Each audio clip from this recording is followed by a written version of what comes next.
सभी को नमस्कार दोस्तों। आज इस वीडियो में हम बात करने वाले हैं एनसीईआरटी बुक्स के बारे में। आप लोगों का एक काफ़ी कमेंट रहता है कि सर जितनी भी एनसीईआरटी है वो आप एक वीडियो में हमें बता दीजिए कौन सी नई और कौन सी पुरानी एनसीईआरटी पढ़नी है। तो इस वीडियो में हम इंग्लिश मीडियम और हिंदी मीडियम सभी के लिए जो सेम एनसीईआरटी आती है उनके बारे में बात करेंगे। इससे पहले यदि आप इस चैनल पर नए हो तो चैनल को सब्सक्राइब करना, लेसन आप लोगों को पसंद आ रहे हैं तो इनको लाइक और शेयर करते रहना। तो यहाँ पे मैं जो अपना अनुभव शेयर करना चाहूँगा कि 4 प्री निकालने का मेरा अनुभव है और 3 इंटरव्यू फेस करने का अनुभव है।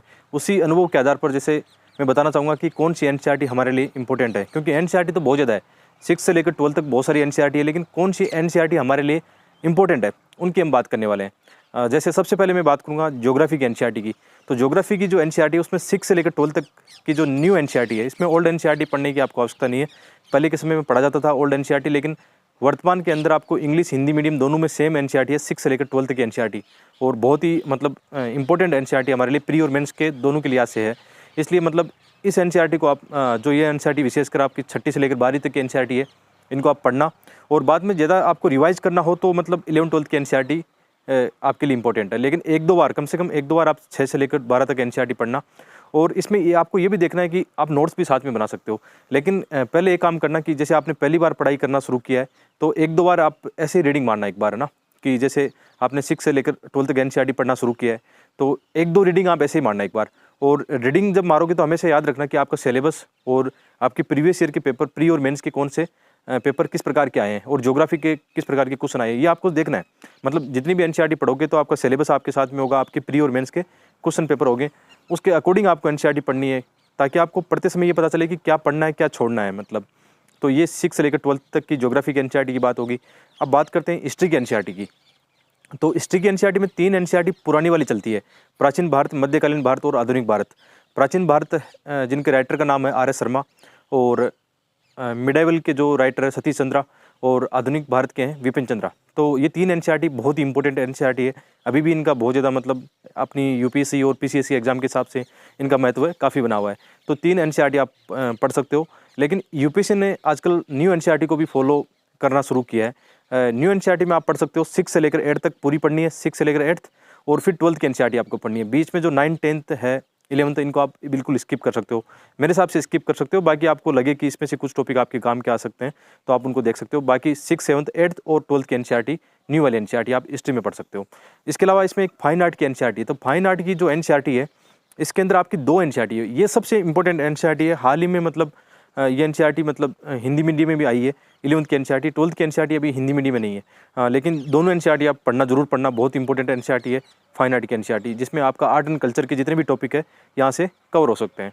हिंदी इंग्लिश मतलब दोनों अच्छे से आप इनको कवर कर सकते हो। बाद में आती है विश्व इतिहास की बात।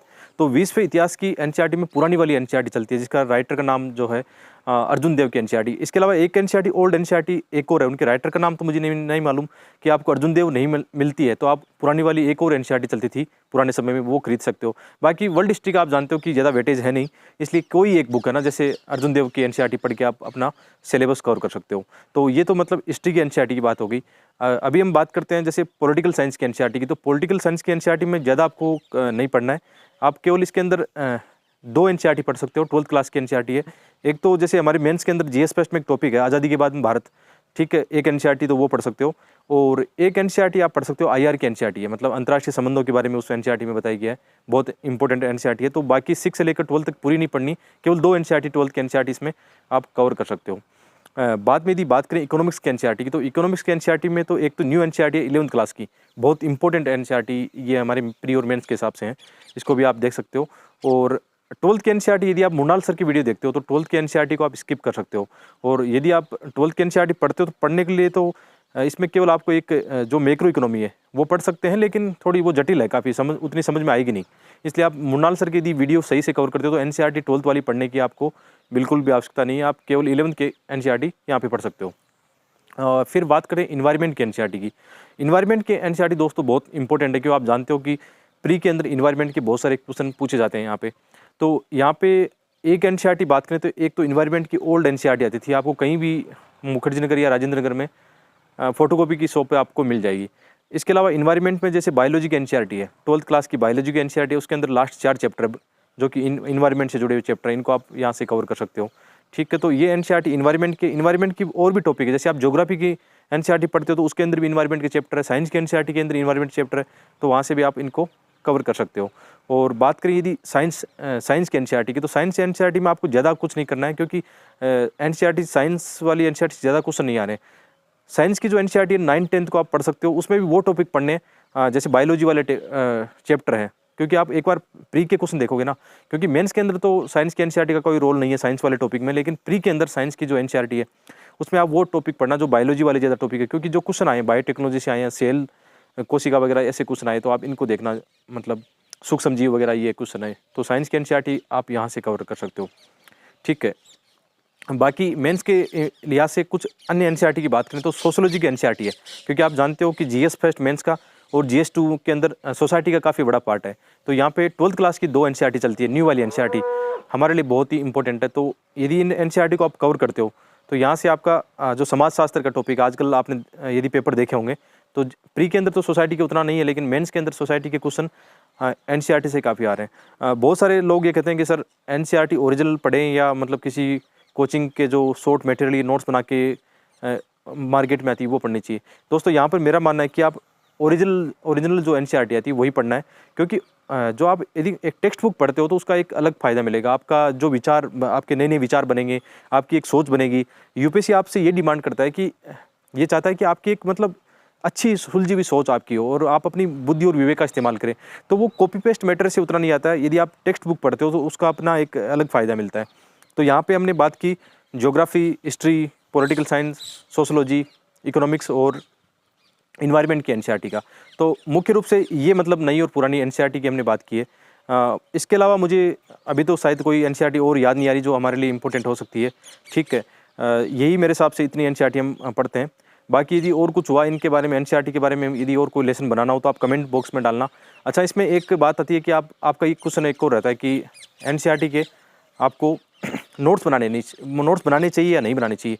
तो मेरा तो ये मानना है कि यदि आपके एनसीईआरटी के जो टॉपिक मेंस के अंदर कवर हो रहे हैं, मेंस के सिलेबस को कवर कर रहे हैं, तो उनके नोट्स बनाना चाहिए, क्योंकि मेंस के सिलेबस इतना वाइड है कि जैसे आपकी एग्जाम के दौरान आपको टाइम कम मिलेगा, तो बार बार रिवाइज करने के लिए हमारे पास शॉर्ट में नोट्स होने चाहिए।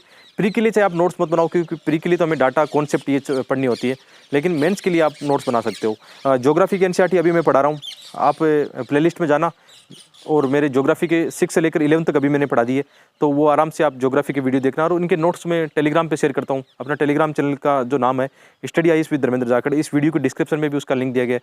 वहाँ पे एक बार देख लेना कि एनसीईआरटी से नोट्स कैसे बनाए जाते हैं, वो भी आपके लिए बहुत ही मतलब महत्वपूर्ण साबित हो सकते हैं, क्योंकि ये सही बात है कि आपको क्या पढ़ना है क्या छोड़ना है, ये शुरुआत में आपको दिक्कत आएगी।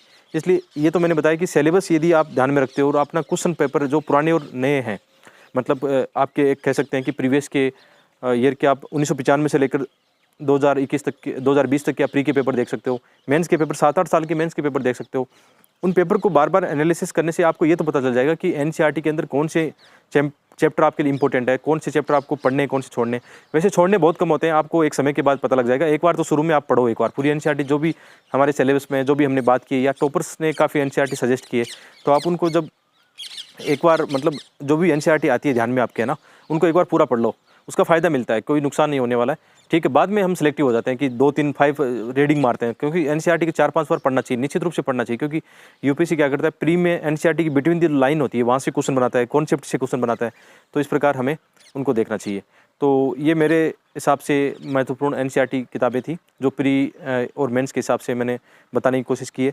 ठीक है, बाकी कुछ और भी आगे इस बारे में बनाना तो कमेंट करना, और आगे हम ऐसे लेसन लेकर आते रहेंगे। लेसन पसंद आ रहे हैं तो इनको लाइक और शेयर करते रहना। बहुत बहुत धन्यवाद।